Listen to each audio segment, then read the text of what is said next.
Angin sore berembus pelan di Gedung Sate, Kota Bandung. Suasana terlihat tenang.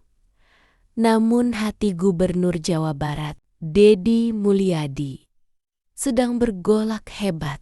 Matanya menatap tajam dokumen di meja. Di sana tertulis laporan lengkap tentang dugaan korupsi yang melibatkan salah satu camat di wilayah timurnya. Nama itu terpampang jelas di halaman depan.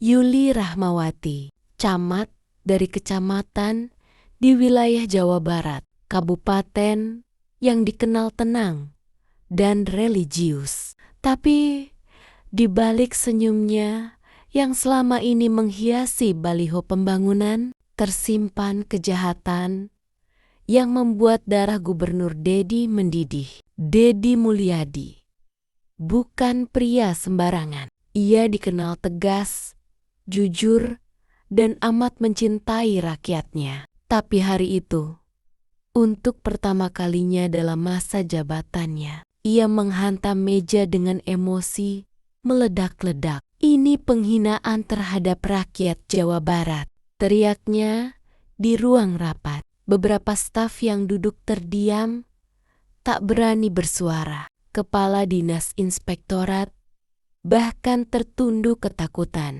Yuli, yang dikenal sebagai ibu pembangunan di daerahnya, terbukti memotong dana bantuan sosial COVID-19 hingga ratusan juta rupiah. Bukti kuat berupa rekaman, percakapan, dan aliran rekening sudah di tangan kejaksaan. Deddy tak tinggal diam. Ia memutuskan turun langsung ke lapangan. Esoknya, ia memerintahkan pengawalan dan mengunjungi kecamatan tersebut tanpa memberitahu siapapun, termasuk sang camat. Warga kecamatan menyambut Deddy dengan sorak dan harapan. Mereka pikir kunjungan ini membawa kabar gembira. Tapi wajah sang gubernur suram. Di balai kecamatan, ia berdiri dengan mikrofon. Suara bergetar menahan amarah. Saya datang bukan untuk meresmikan taman atau memberi hadiah. Saya datang karena kecewa. Karena kalian dikhianati oleh pemimpin kalian sendiri, ucapnya. Hening. Orang-orang mulai saling menatap. Tak lama, Yuli dipanggil ke podium. Ia datang dengan gaun resmi. Wajah tetap tersenyum. Tapi senyum itu seketika pudar saat Deddy mengeluarkan dokumen hasil investigasi dan menyerahkannya langsung ke petugas kejaksaan. Hari ini, saya serahkan Ibu Camat Yuli ke aparat hukum. Bukan sebagai gubernur, tapi sebagai pelayan rakyat yang dikhianati, kata Deddy dengan suara lantang. Jeritan warga pecah. Banyak yang menangis. Seorang ibu yang merasa dana bantuan anaknya tak pernah sampai, jatuh pingsan. Warga lainnya marah, mencoba menyerbu Yuli, namun cepat dilerai petugas. Yuli tak berkutik. Ia menangis, memohon ampun, tapi Deddy hanya menatapnya datar. Berapa banyak anak yang kelaparan karena uang itu kamu makan? Tanyanya lirih. Cerita Yuli ternyata lebih dalam dari yang diduga. Ia bukan hanya memotong dana bansos, tapi juga bermain proyek fiktif, menggunakan nama anak yatim sebagai kedok. Media sosial meledak. Video penangkapan Yuli di hadapan warga viral. Netizen Jerung. Hashtag tangkap semua camat korup mendominasi trending topik selama berhari-hari. Tapi yang lebih mengejutkan, di balik kasus Yuli, terbongkar jaringan lebih besar. Beberapa camat lain disebut dalam dokumen yang ditemukan. Di laci pribadi Yuli, sebuah sindikat, Deddy pun membentuk Satgas Anti Korupsi. daerah yang langsung bekerja menelusuri keterlibatan pihak lain. Ia sadar ini bukan hanya satu orang yang serakah, tapi sistem yang sudah busuk dari akar. Dalam wawancara eksklusif di TV nasional, Dedi terlihat emosional. Saya rela dimusuhi, dicaci, tapi saya tak akan biarkan Jawa Barat dipimpin oleh maling, berdasi. Dari balik jeruji, Yuli menulis surat terbuka. Ia mengaku dipaksa ikut sistem yang sudah lama berjalan. Ada tekanan dari pejabat kabupaten hingga oknum ormas. Air mata dan penyesalan menghiasi tulisannya. Surat itu bocor ke publik. Alih-alih mendapat simpati, publik makin marah. Kenapa tidak bersuara dari awal? Kenapa baru bicara saat tertangkap? Komentar netizen. Di sisi lain, keluarga Yuli menghadapi teror dan pengucilan. Anak-anaknya dibully di sekolah. Suaminya kehilangan pekerjaan. Dedi tahu efek domino ini menyakitkan, tapi keadilan harus ditegakkan. Saat sidang pertama digelar, ribuan warga datang. Mereka membawa poster bertuliskan, "Jangan kasih ampun koruptor." Suasana sidang tegang, aparat berjaga di setiap sudut. Jaksa menuntut hukuman maksimal. Hakim membaca tuntutan dengan wajah kaku. Yuli hanya tertunduk, tak berkata banyak, seolah tahu hidupnya telah hancur.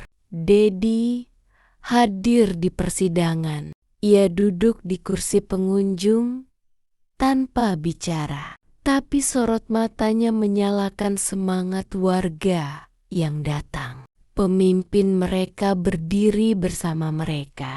Dalam keputusan mengejutkan, hakim memvonis Yuli 15 tahun penjara dan denda miliaran rupiah.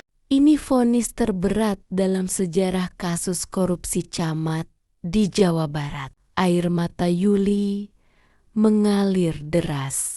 Ia dipapah keluar ruang sidang sambil sesekali menatap Dedi. Tapi sang gubernur hanya menunduk, menolak membalas tatapannya. Seusai sidang, Dedi menyampaikan pidato di hadapan masyarakat. Hari ini, kita bukan merayakan penderitaan orang lain, tapi kita merayakan keadilan. Jangan biarkan korupsi jadi budaya. Pidatonya viral. Banyak kepala daerah mulai terinspirasi mengikuti jejak Dedi.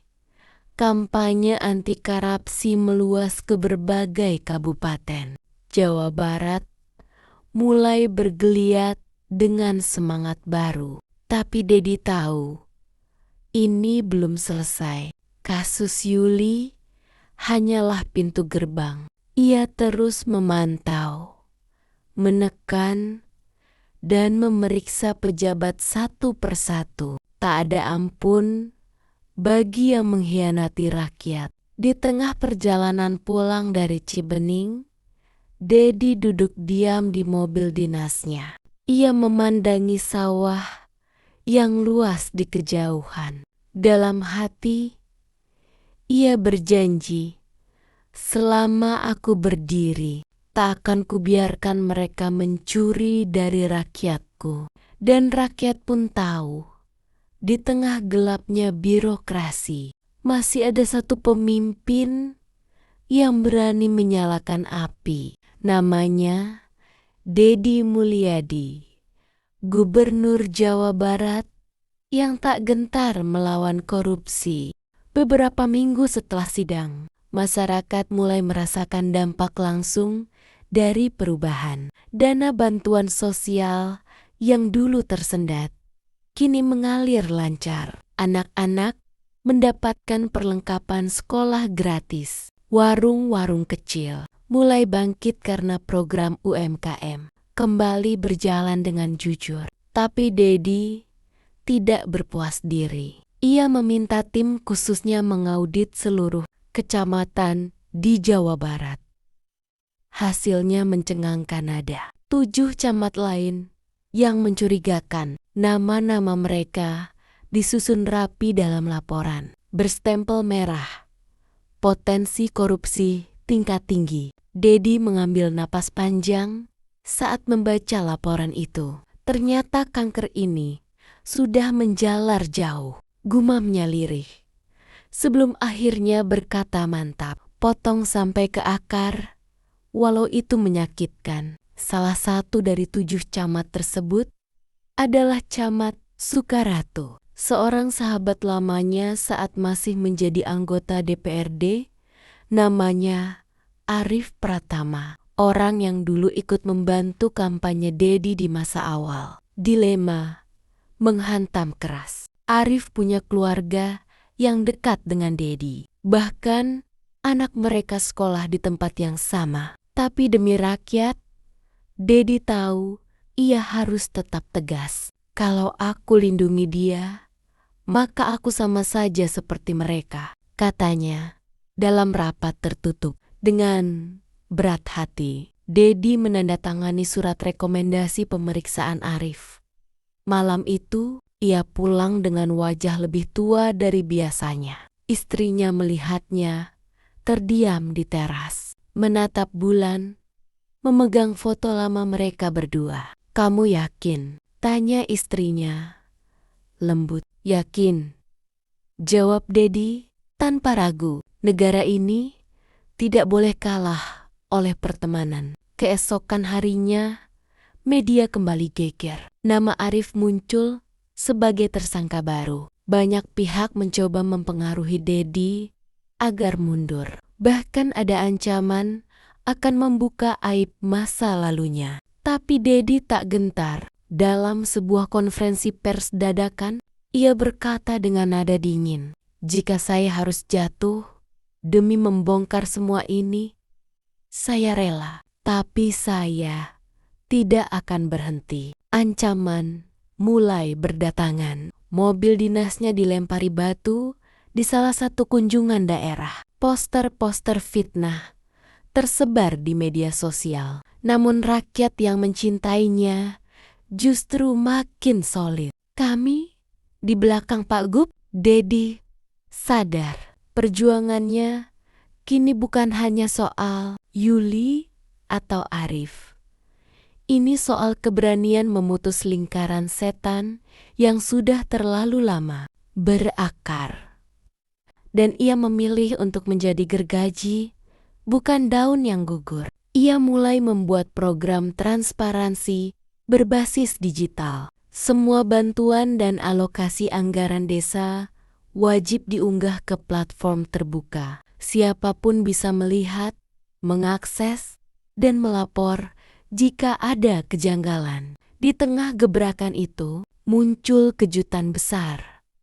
Salah satu anggota DPRD Provinsi Dayem terlibat dalam jaringan korupsi yang sama. Nama itu terkenal dan punya pengaruh besar di ibu kota. Tekanan dari pusat pun datang. Seorang menteri mencoba menghubunginya secara pribadi, menyarankan untuk menunda penyelidikan. Tapi Dedi menolak mentah-mentah. "Saya tidak bekerja untuk elit, saya bekerja untuk rakyat," jawabnya dingin. Sebelum menutup telepon,